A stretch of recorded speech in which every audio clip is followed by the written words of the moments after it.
This is the Kratom Science Podcast. I'm your host, Brian Gallagher, blog and social media writer for KratomScience.com, your source for all things Kratom. My guest is Dr. Zach Walsh. He is a cannabis expert and psychology professor at University of British Columbia and the third Canadian guest on the Kratom Science Podcast. Yeah, I've been watching a lot of your talks about cannabis, and you're a professor at University of Columbia, British University Columbia. of British Columbia, yeah. And sorry, what is your podcast? It's called the Kratom Science Podcast. Okay. Yeah, but I don't mind Mark. mostly talking about cannabis because I've talked about Kratom for about 50-something episodes. Most of the people who listen, I think, will be interested in cannabis and psychedelics as well.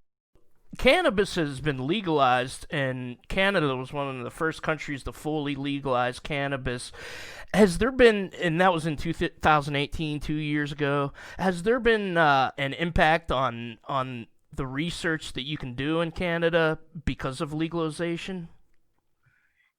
Yes and no. So the big moment for us with legalization and research really was when, through a series of court victories, they revised the medical cannabis program to allow for what were called licensed producers. So it used to be that you could only get your your cannabis from a single producer that was hired by the government, and they did a fairly, they had a limited range of cannabis products that were not widely accepted by medical cannabis patients, and that's why that's why the dispensaries cropped up. Because yes, there was a program, and yes, it was legal, but the government product was not satisfactory to most patients. And so they were allowed to grow their own, et cetera.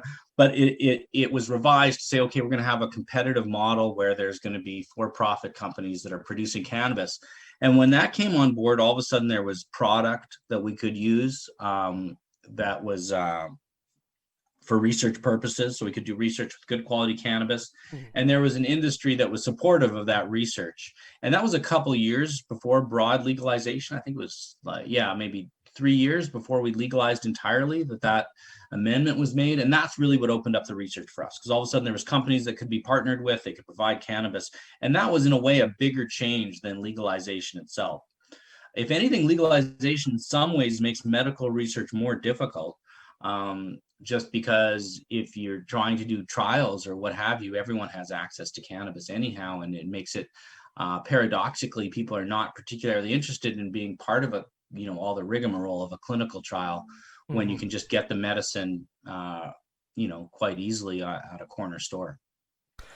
Yeah. And you had mentioned in one of your talks, I was watching a couple of the talks on YouTube, that here in the United States, we have legal cannabis that's allowed to be used in clinical trials that's grown by the NIDA in Mississippi, and you mentioned that it's grown. You said it was grown with disdain, which is pretty funny because it's so low quality, and it includes stems and seeds, and it sounds like the stuff I used to get in high school.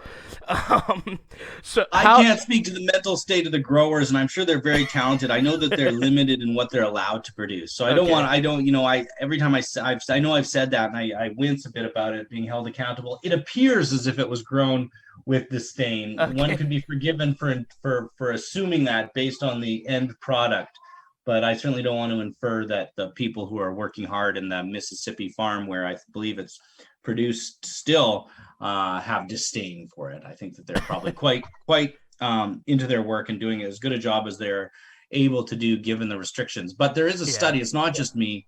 There's that study from team of Cinnamon Bidwell from University of Colorado and other places that looked at that cannabis, that NIDA cannabis, and compared it to what's in dispensaries. And even from a chemical analysis, it has a different cannabinoid profile, largely because it's so old. So it has the different. It's not like what people are using medically. So it hurts the validity of the research. And I And that was guess, our position in Canada for a long time too, until the yeah. licensed producers came along.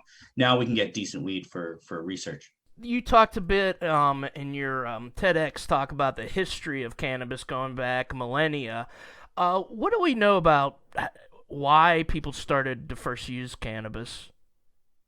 Yeah, it's interesting. I mean, I think sort of the short and cheeky answer to that is because it works. I mean, Yeah. it has a profound, undeniable effect, which also, I think feeds into some of the difficulties with research. Everybody wants placebo-controlled research, but when everyone's tried cannabis, people tend to know if they're in the placebo condition, and it does have such an overt effect.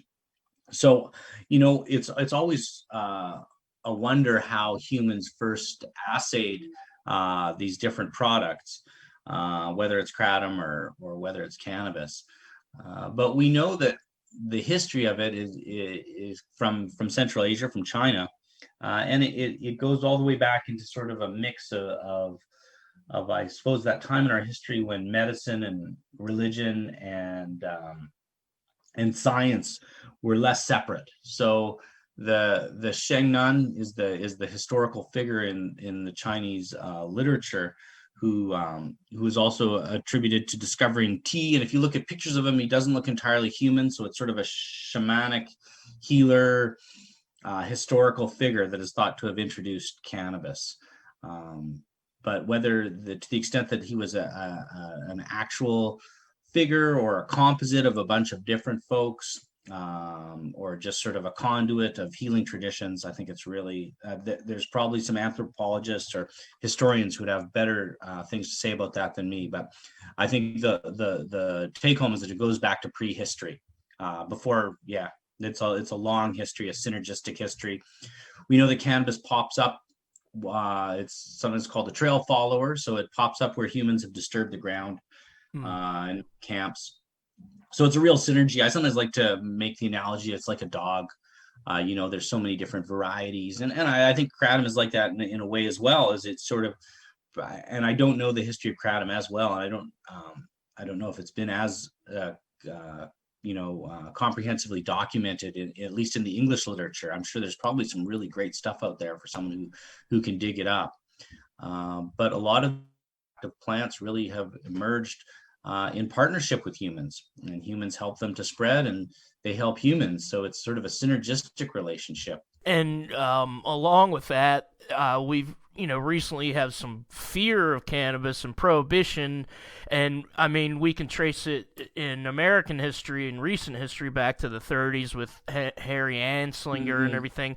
Is there any evidence that there was this kind of reaction to cannabis or any substances like prior to the 19th century? Yeah, substances that change that are psychoactive, that change our consciousness, have always been so highly prized by different societies, and I think they become emblematic of the societies that use them. Certainly you can see how alcohol has been integrated into Judeo-Christian traditions, and despite the public health consequences of alcohol use, it's really enshrined, and you really wouldn't want to try to get rid of it. It's just part of the culture, and it's the same with other substances. And then when cultures clash, they often demonize each other's substances. So even there was a time when you could be put to death in Germany for coffee, because it was thought to be an infidel's beverage. So I do take some, when I look at the long history of drug prohibition, it's not just us that have had these crazy ideas about trying to villainize substances and the people who use them, and picked some that for seemingly random reasons, if you look at how dangerous they actually are or aren't, and picked some and said they're great, and others and said they're evil, and people who use them should be punished, etc. Yeah, it's not a unique thing, although it does seem to be, like many other terrible things, it's been perfected in the modern era. I mean, with kratom, that's kind of what people are dealing with. It seems to work for most people and be relatively safe. And the study you did with Dr. Swager and the folks that run Arrowwood show that most people in self-reporting anyway say that it's been a positive with a few side effects. And then we see a lot of case studies that are they're just, single cases of people developing maybe an addiction to kratom, maybe mixed it with something else and got sick, or they call it a kratom related death. One guy got shot and they called that a kratom related death. So some of these are clearly they're trying to accentuate the negatives. So what accounts for that? Well, it's almost a case study in drug hysteria, isn't it? I mean, Yeah. I think that's one of the things that really interested me about kratom right off the bat is it's kind of obscure to most people.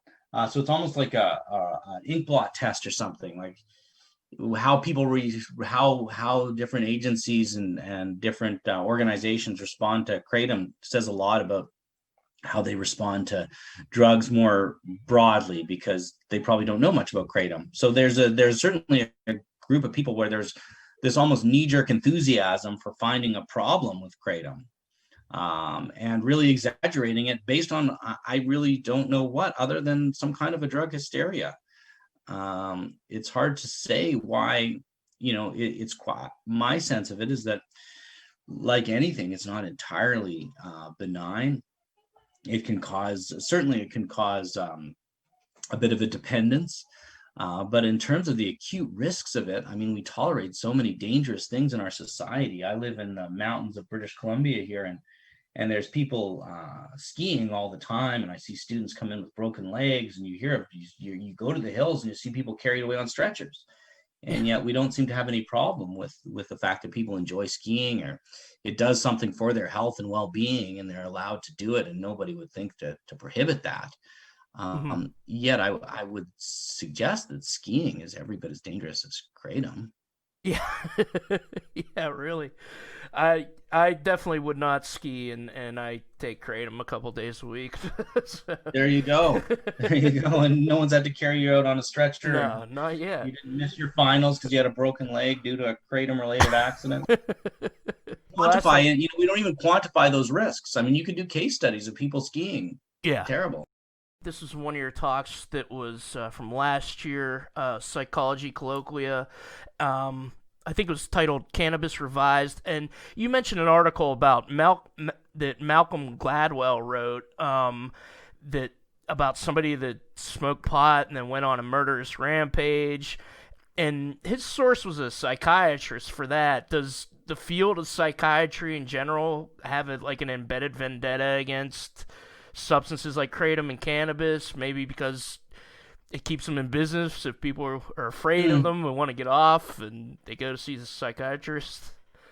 Well, I know a lot of really great psychiatrists. A lot of people in mental health generally are there because they want to try to alleviate suffering. But at the same time, and I would say that's almost everybody, but there's a conservatism in the medical field, and also when it comes to psychiatry, they're really they're the gatekeepers of normal. So they have they're very they have a quasi-religious status in our society of saying what's sane, what's okay, what's admissible, and so they're defensive of things that come from outside their purview. And that includes, substances like maybe kratom and cannabis that come from other cultures and have ancient histories that are steeped in religion and other things, mysticism that are maybe incongruent with their training. So, a new drug can come down the drug development pipe, and it should be mysterious. It doesn't have thousands of years of anecdotal use, but because the medical establishment feels comfortable with this pathway, even though there's not much known about these drugs, they say, oh yes, this is promising, this is exciting, we should try it, and if people have bad results, they should stick with it until the good results show up, etc. But then something like kratom or cannabis comes along, and they're like, wait, we don't know anything about this, there's not enough research. And it's really I think a little bit narrow in the definition of what constitutes evidence. And what constitutes truth. It really gets to sort of an epistemological issue of how do you know what you know.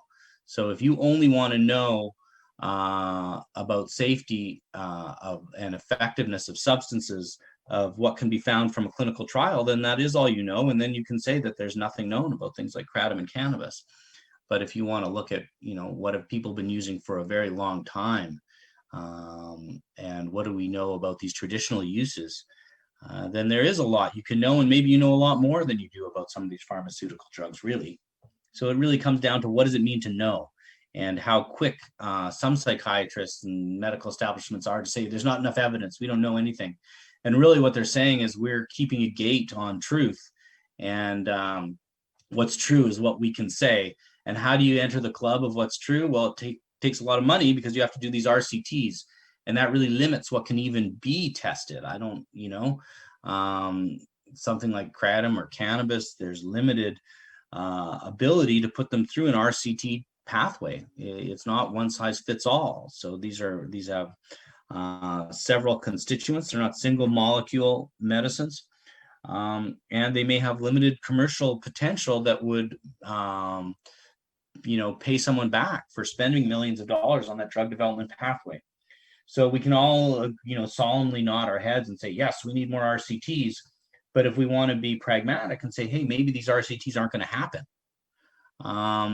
where are we left with? Do we just discard these medicines when they appear to have potential to treat things that are undertreated, when they appear to have potential to compete with other medicines that have really problematic side effects?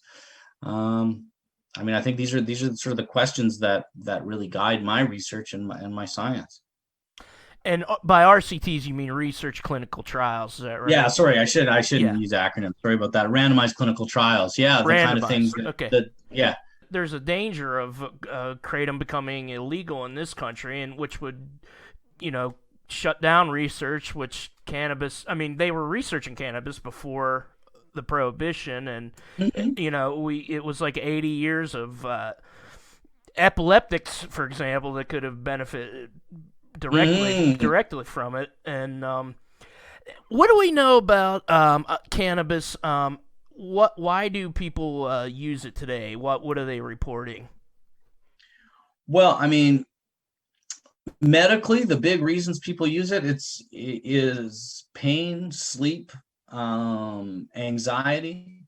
Those are the big three that keep coming up again and again in all the surveys. Really, is pain, sleep, and anxiety. And then there are different subclusters of patients who use it for a variety of different reasons, from gastrointestinal issues to nausea, epilepsy, muscle spasms, etc. But those are more for specific conditions. I'd say if you look at pain, anxiety, and sleep, and even people who are using it for those other conditions will often report those as positive side benefits. Managing pain is a big thing, and I think that's a big piece of kratom as well. And I'm interested to see how kratom and cannabis work together. Certainly anecdotally, we hear a lot of people having some good effects there, but it is tricky to do the research, just because kratom does remain sort of slightly obscure. It's hard to get good samples of kratom users. I know that Oliver Grundman and some other colleagues of mine are doing a great job of that, but is there a difference between medicinal and recreational use for marijuana? My question is, isn't it all kind of medicinal if you're using it to kind of change your mental state? So you're sort of asking about the line between medical and recreational. I think that's such a good question, and it's certainly something that comes up with kratom too, right? Yeah. And I think they're blurry boundaries. So there are some folks who use cannabis, let's say for seizures or for other conditions, nausea, etc., where it's very effective, and they may not even like the psychoactive effects. So it's a negative side effect. I wish I didn't feel this way, but it really the payoff is worth it. And then there are other people who really wouldn't describe themselves as having a medical reason. They just like to get high. And those two things are not the same, I don't think. And then it's even more complicated, because those people who use it medically might sometimes use it just to get high. And then some people who use it primarily just because they like to, stick on the headphones and listen to some tunes while they're stoned. they may sometimes use it for a medical reason. So I don't think we can put you know firm boundaries between those. I think that the analogy of a dog, I think, is helpful in a way. I don't know, I like it. If we were to ban dogs because they're a nuisance, they bite kids, protect the kids, that's always a big thing for drug prohibition, and 90% of dog related accidents are due to kids. I don't know, but you could make a case of why, and I would never want to ban dogs, but you can make a case that they're a nuisance. But then you probably let them, if you were to sort of revisit that, you might make exceptions for people who are visually impaired. You might say, well, those people really need a dog, so let them have a dog. And then maybe there's people who are isolated and lonely, and depression, that might be the next people you open it up to. And then eventually you'd say, well, everyone can have a dog, because how sad do you have to be to want to be cheered up by a dog? So I think it goes, there's some cases where people really need the medicine and it might be purely medical. There's other cases where it's not medical at all, but for a lot of us, it's a mixture of being comforted by another species, plant species, and having a relationship with that plant that is beneficial. Yeah, that's a good answer. And canine and cannabis, I don't know if they're related words, probably not. But and kratom. Yeah. It's funny because everybody around the headquarters calls it Kratom, but they told me to call it Kratom because that's how most people pronounce it, which is, I don't know. Well, I couldn't believe it when I found out that the second vowel was also controversial, because I was getting mixed up between Kratom and Kratom, and then someone said Kratom, and I was like, no, you can't mess with the O too. That means there's like many different options. What is the right way to pronounce it, man? Dr. Singh from Malaysia, I interviewed him on here, and he said, yes, Brian, it's Kratom. Kratom. It almost no R in there. Well, he said that's how it's pronounced in Malaysia anyway. Off the tongue better than Kratom. Yeah, but yeah. I gotta pick one. While we're on semantics, you talked about the term marijuana. It has actual racial overtones, and a lot of people might react and say, well, maybe that's just political correctness. But I think language is more important, isn't it? Because now a lot of people, we call it cannabis because we're acknowledging why it was outlawed in the past. Political correctness is, really, I think, in the eye of the beholder. Yeah. Really, when someone accuses someone else of political correctness, they're saying, shut up. Yeah. What you're saying is not relevant. Yeah. And that's just, if that's what you mean, just say that. Don't accuse me of something odd, like political correctness, that I don't really know what it means. If someone wants to call something, they have a reason for it. The reason why, that argument when it comes to cannabis really doesn't hold much water, because the reason they switched it to marijuana in the first place is because of that reason. Because calling it something matters. Right? They tried to. Everyone knew about cannabis as a medicine, mostly in tinctures, but it was an over-the-counter medicine. So if you're going to make some new drug scare around something, you can't just call it the thing that everybody already knows. You're not going to have like some ibuprofen mania. You've got to make something new. So they made it marijuana and tried to characterize it as coming from Mexico. Yeah. When really it's an Asian plant that was well known and came from China to India to Britain to the U.S. But no, they made it marijuana coming from Mexico, and really did tie it to racism straight up. And I don't think there's much debate that the war on drugs is racist. I mean, there was a time when that was debatable, and like a lot of things, I'm glad to see that debate put to sleep. Yeah, it's racist, and that's just one more reason why it's got to be stopped. It's always been racist. That's why we villainize some drugs, not others, and that's why Kratom, as seemingly innocuous as it is in many ways, and has the potential, maybe if we learn more about it, to help us with this terrible opioid overdose epidemic. That's a real threat. But yet it's being villainized because they can find, one case report from Sweden where someone mixed it with something dangerous and then had a bad outcome. Yeah. But part of it is because it is this exotic drug. What is it? Ooh, we're scared of it. It's because it's exotic. if someone were to manufacture something like kratom, it would be considered a very promising pharmaceutical. And it's crazy that they haven't yet. I mean, and it just seems like it's helping people more than it hurts, and it's not a clinical trial, but there's no reason these people are lying. Like I know, right? Yeah. What I mean, it gets into a pretty, there's sort of deep questions around what makes a medicine, what makes it effective. One of the things that we find sometimes in the cannabis research is you'll ask someone, how is cannabis helping you? And they say it's very helpful. Mm. It really helps my symptoms. But if you track them over time, their symptoms don't get any better. So, I mean, I think one objection that people have to that research, and of course, is the kind of research that I do, so I think it does tell us a lot. But people say, oh yeah, that people just think they're getting better. They're not getting better. And then you have to wonder, well, is thinking you're getting better a kind of a getting better? Like, what's the standard for what's helpful and what's effective? All these people, I don't think it's fair to dismiss all these anecdotal reports.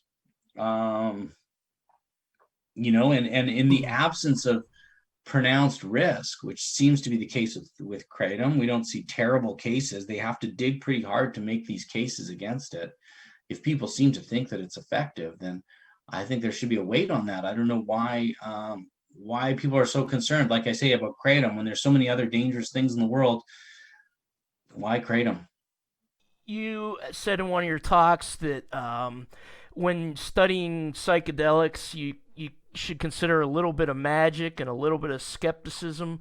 Can you elaborate on that? Does scientists need to consider a more kind of maybe spiritual perspective, or do spiritual people need to consider a more scientific perspective when it comes to psychedelics? Well, I think I guess sort of what I'm saying there is I think that it doesn't,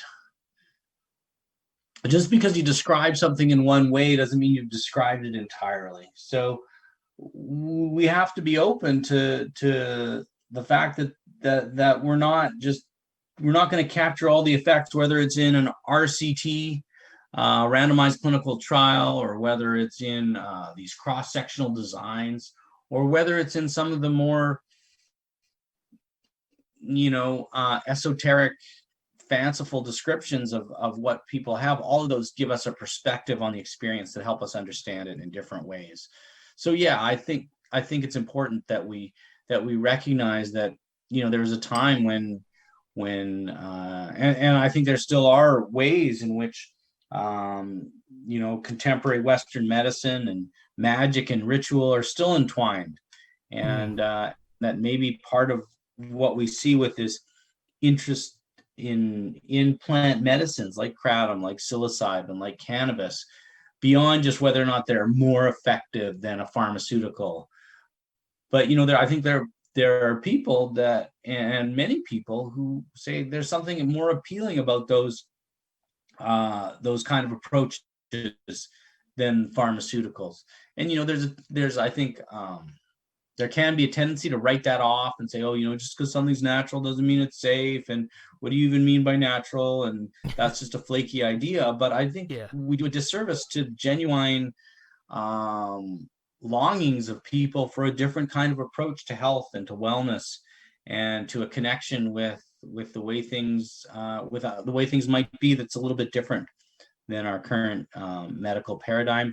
And it hasn't always been the way it is now, and it's going to change in the future too. So I think we want to stay open to what these plants bring us, not just try to shove them into the existing model of pharmaceuticals and say, look, kratom is as good as a pharmaceutical. Maybe in some ways it's better, in some ways it's worse, but I think we want to make space for that. In psychedelic psychotherapy, it's something that's being explored again, it seems recently, after a big gap starting with the war on drugs. What does that look like? It seems to be some people are having really making really good progress with their issues on psychedelics, and this is coming from in a culture that kind of demonize it as, stories about people jumping out the window after they took a hit of acid and everything like that. So what does that look like, a psychedelic psychotherapy session? Well, the typical model, and I don't think that there is a standard that has solidified yet, but I think there's definitely converging approaches. And what I think is consistent is a couple non-drug sessions of preparation and a couple non-drug sessions of integration. So you get ready for the experience, you focus yourself, etc. And then you sort of unpack it afterwards. In terms of what the actual session looks like, it's sort of like a procedure in a sense that people will mostly be quiet, sleep mask, headphones with usually a pretty well-tailored soundtrack that's emotionally evocative but not too distracting, so not a lot of lyrics or any lyrics usually. And the presence of a therapist, but the therapist is typically not that active, especially at high doses. It's not a place where you want to be doing a whole lot of talk therapy, other than to reassure someone and to let them go back and have their experience. There's time to talk about it in subsequent sessions. But really, if you were to see someone doing psychedelic psychotherapy, if things are going well, mostly just see someone lying on a couch with a sleep mask and maybe some headphones on, and someone else sitting by their side. Yeah, and no words. That explains why the Grateful Dead was a pretty good band, because they would jam out. Grateful Dead is still my favorite band. Yeah, I saw you use Jerry Garcia in your one. I saw them twice. Under the influence of psychedelics, but that was really quite under the influence of psychedelics. Yeah, something else, isn't it? Yeah, that was really quite an experience. I mean, I don't know if there's anything that it's begun to explain what that was in science, but it was fun. It was fun anyway. It was certainly fun. Yeah, you're making me miss live music for sure, and it doesn't get any better. Yeah, I know. Good old Grateful Dead, from my perspective. There was there was a study called Reductions in Alcohol Use Following Medical Cannabis Initiation. How does that work? I know that I have problem drinking in the past, and then when I get sober, cannabis always it helps. What it helps is I don't have to be in my annoying sober brain all day. I can have a little cannabis and get away from it and it helps with my intention to stay sober. Is that kind of the mechanism of how cannabis helps with alcohol cessation? I love that question. That's one of the main areas of interest for me in research, is how does cannabis work as a substitute? Because I think, and it's going to be this, it's the same with Kratom, if we look at the real public health benefits, I think what we're going to have to do is we have to get a little bit more complicated and say, well, maybe the benefits aren't direct. Maybe they're indirect through reductions in the use of other substances. With Kratom, obviously it's opioids. Cannabis, it's opioids too, but also alcohol. Alcohol is the most consumed drug, and it's the most problematic. Even with the opioid overdose epidemic, I think the public health costs of alcohol are still greater. So if cannabis reduces alcohol use, then that's great. It could, and potentially it could increase it too, right? I mean, if you look at something like cocaine, it makes people drink more. So not all drugs are substitutes. Some are complements where they make you drink more of them, or use more of another drug. In the case of cannabis, I think there's a couple mechanisms of how cannabis reduces alcohol use. One can be the kind of thing you're talking about, where it's a direct, mindful substitute, where you're like, I'm not going to drink alcohol, I'm going to use cannabis instead. And that maybe makes it more acceptable. It feels like less of a sacrifice if, at the end of the day, instead of having a drink, you have a puff, and it does pretty much the same thing, gets you out of your head and creates sort of a buffer between one part of the day and another. I think that's probably a lot of it, is people mindfully, effortfully using cannabis as a substitute. I think it might also just directly have some.